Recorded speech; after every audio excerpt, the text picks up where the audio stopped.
Shalom Bapak Ibu Saudara dan selamat pagi. Di pagi hari ini kita akan sama-sama mengawali aktivitas kita dengan memuji Tuhan, dengan menyembah Tuhan. Terlebih kita boleh mendengarkan firman Tuhan di pagi hari ini. Kita mau siapkan hati kita mau memberikan syukur kita melalui pujian kita. Dan biarlah Tuhan boleh disenangkan melalui pujian penyembahan kita di pagi hari ini. Ku naikkan syukur padamu Yesus, ku sembah sujud kepadamu Tuhan. Di hadapan tata kemuliaan-Mu, ku tinggikan, ku agungkan selamanya. Kami naikkan syukur, ku naikkan syukur padamu Yesus, ku sembah sujud kepadamu Tuhan. Di hadapan tata kemuliaan-Mu, ku tinggikan, ku agungkan selamanya. Segala puji syukur bagimu, ku tinggikan namamu selalu. Kemuliaan hanya bagimu, terpujilah namamu. Segala puji syukur bagimu, ku tinggikan namamu selalu. Kemuliaan hanya bagimu, terpujilah namamu. Ku naikkan syukur padamu Yesus, ku sembah sujud kepadamu Tuhan.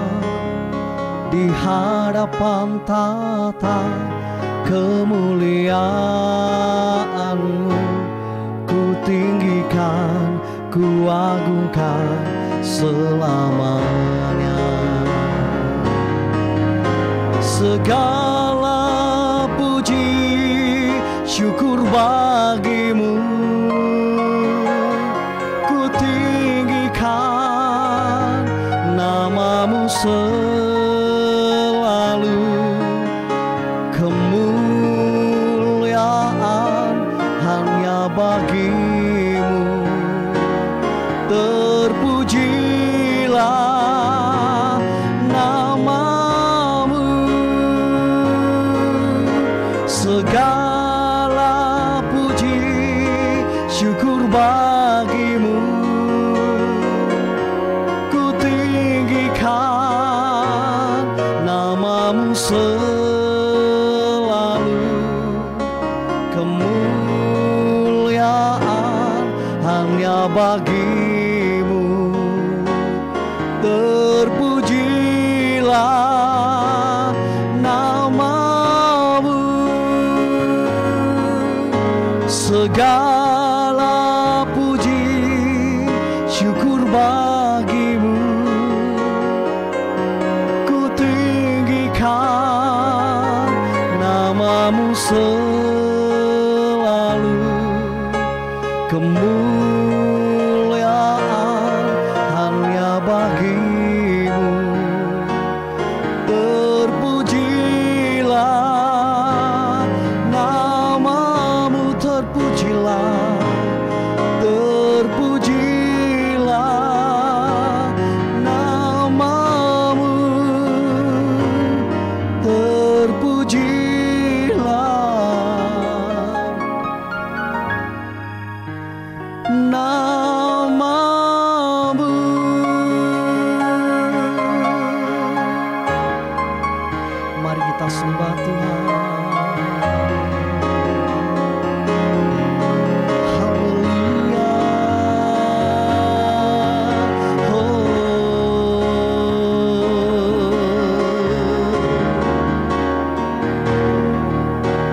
sembah nama-Mu Tuhan, kami tinggikan, kami berikan syukur kami selamanya. Haleluya, haleluya. Oh, sikira lala maya rala labo, sikira lala maya rala labo. Haleluya, haleluya. Sikira lala lala lala lala labo. Haleluya,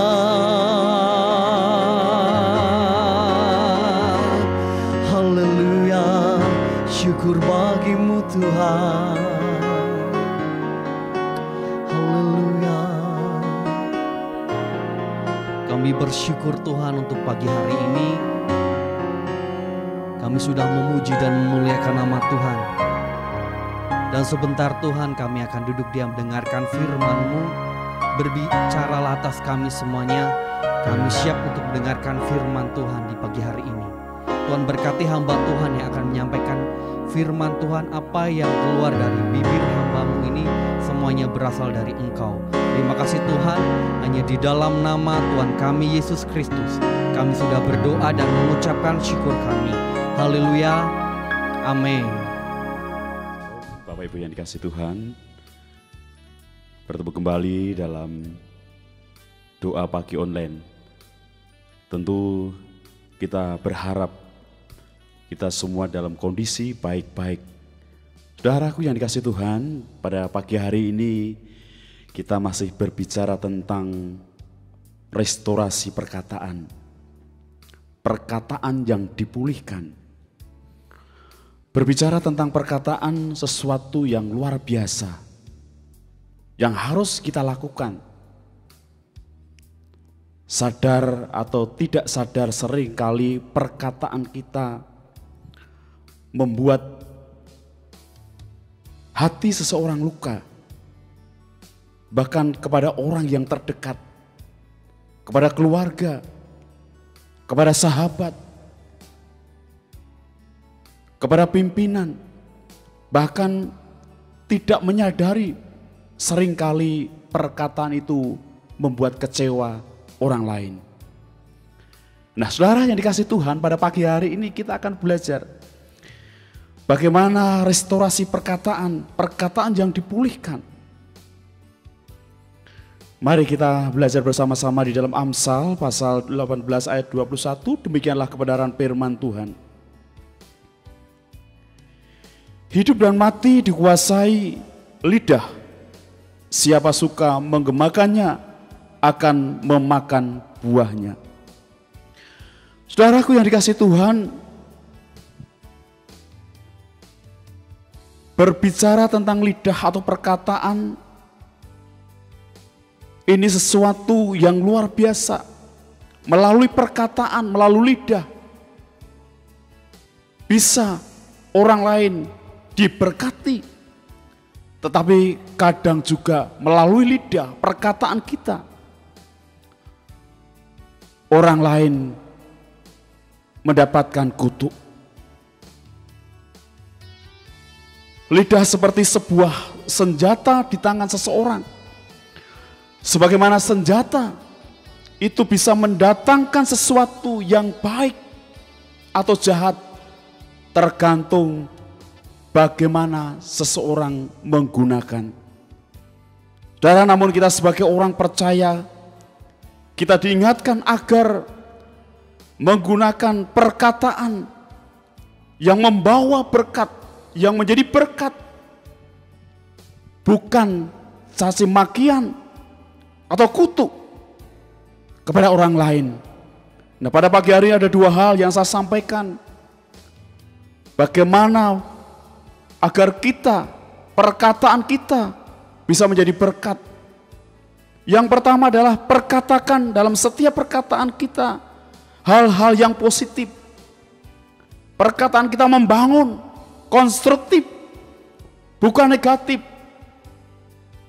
bukan menjatuhkan atau menghancurkan atau bahkan melemahkan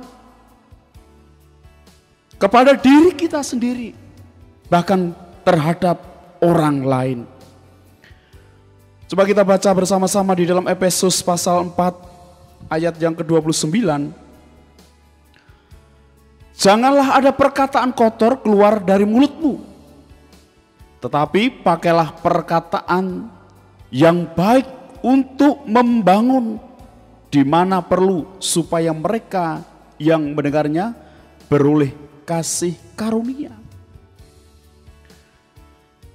Inilah yang harus kita bersama-sama mengerti. Rasul Paulus memberikan teladan kepada jemaat yang ada di Efesus, supaya jangan ada perkataan kotor keluar dari mulut, tetapi pakailah perkataan yang baik untuk membangun. Supaya setiap orang yang mendengar perkataan kita akan dikuatkan, akan dimotivasi, bukan untuk menjatuhkan, bukan untuk melemahkan, tetapi bagaimana setiap perkataan yang ada di dalam setiap kehidupan kita bersama memberikan dorongan, memberikan motivasi kepada setiap orang lain, sehingga setiap perkataan yang ada, yang keluar dari mulut kita menjadikan berkat bagi banyak orang. Bukan justru melecehkan, meremehkan. Bapak Ibu yang dikasihi Tuhan, ada banyak hal yang harus kita belajar bersama-sama. Sesuatu hal yang baik tentang perkataan ini.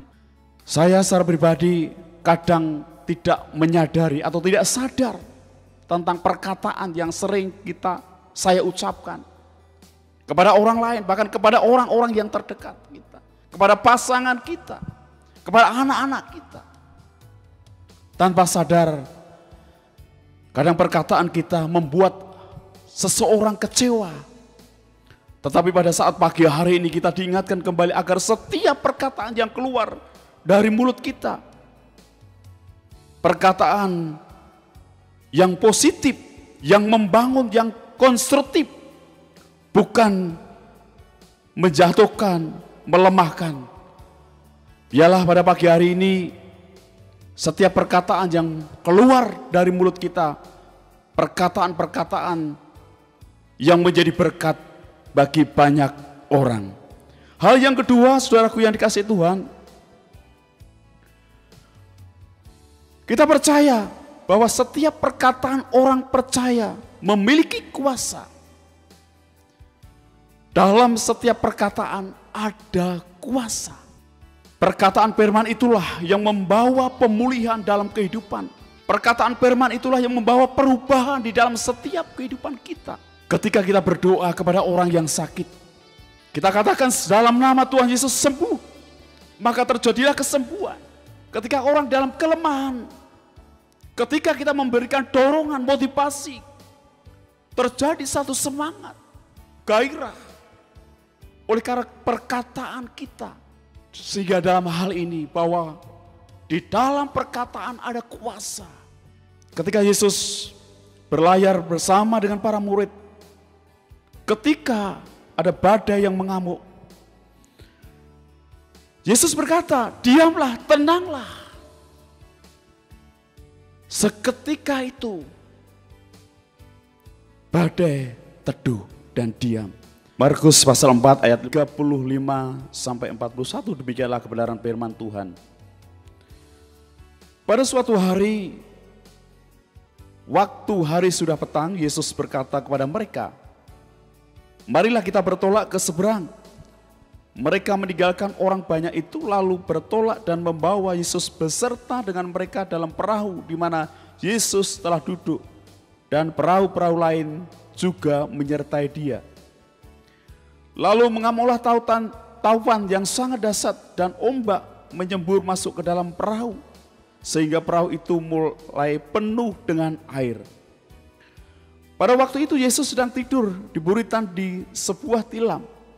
Maka murid-muridnya membangunkan dia dan berkata kepadanya, Guru, engkau tidak peduli kalau kita binasa? Ia pun bangun menghadang angin itu dan berkata kepada danau itu, "Diam, tenanglah." Lalu angin itu reda dan danau itu menjadi teduh sekali. Lalu ia berkata kepada mereka, "Mengapa kamu begitu takut? Mengapa kamu tidak percaya?" Mereka menjadi sangat takut dan berkata seorang kepada yang lain, "Siapa gerangan orang ini sehingga angin dan danau pun taat kepadanya?" Saudaraku, perkataan daripada Yesus memiliki kuasa. Tenanglah, diam, lalu angin itu reda dan danau itu menjadi teduh sekali. Satu bukti bahwa perkataan itu memiliki kuasa. Apa yang diperkatakan oleh Yesus pada saat itu, seketika itu juga danau itu menjadi tenang. Di saat Petrus menyembuhkan orang lumpuh, Kisah Rasul pasal yang ketiga ayat 1-9, Petrus menyembuhkan orang lumpuh. Kuasa perkataan. Ketika Petrus menyembuhkan orang lumpuh, emas dan perak tidak ada padaku, demi nama Yesus Kristus orang Nazaret, berjalanlah. Dan seketika itu orang lumpuh yang sejak lahir lumpuh, melalui kuasa perkataan daripada Petrus, maka orang lumpuh itu berjalan. Saudaraku yang dikasihi Tuhan, dalam setiap perkataan kita yang kita ucapkan, ada kuasa. Oleh karena itu, saudaraku yang dikasihi, dimanapun berada pada saat pagi hari ini, mari kita belajar bersama-sama. Dalam setiap perkataan kita, apakah dalam setiap perkataan kita bisa menjadi berkat banyak orang, atau justru menjadi batu sandungan banyak orang? Melalui kebenaran firman Tuhan pada saat pagi hari ini, ada dua hal yang saya sampaikan. Biarlah perkataan kita adalah perkataan yang positif, yang membangun, konstruktif, bukan negatif, bukan melemahkan atau menghancurkan. Hal yang kedua, bahwa di dalam setiap perkataan orang percaya memiliki kuasa untuk mengubahkan. Saudaraku yang dikasihi Tuhan, biarlah pada pagi hari ini kita boleh dikuatkan kebenaran firman Tuhan, bahwa di dalam setiap kehidupan kita Tuhan ada, sehingga setiap perkataan kita memiliki kuasa. Kiranya firman Tuhan atau renungan pada pagi hari ini boleh menjadikan kekuatan bagi kita sekalian. Amin. Mari kita bersama-sama, saudaraku, kita akan berdoa sebelum kita akan melakukan tugas aktivitas sepanjang hari ini, supaya Tuhan memberkati kita. Bapa di surga, pada saat pagi hari ini kami sungguh bersyukur oleh karena kasih dan anugerah Tuhan yang sungguh luar biasa yang Tuhan nyatakan atas setiap kehidupan kami. Tuhan, pada pagi hari ini kami boleh belajar tentang restorasi perkataan, perkataan yang dipulihkan. Tuhan, ajar untuk kami agar setiap perkataan kami, perkataan yang membangun, perkataan yang positif, bukan perkataan yang meremehkan, yang menjatuhkan. Dan kami percaya Tuhan, bahwa dalam setiap perkataan kami memiliki kuasa. Terima kasih Bapa, kami sungguh bersyukur untuk pagi hari ini. Kau memberkati saudara kami dimanapun mereka berada. Di dalam nama Tuhan Yesus Kristus kami bersyukur. Haleluya. Amin.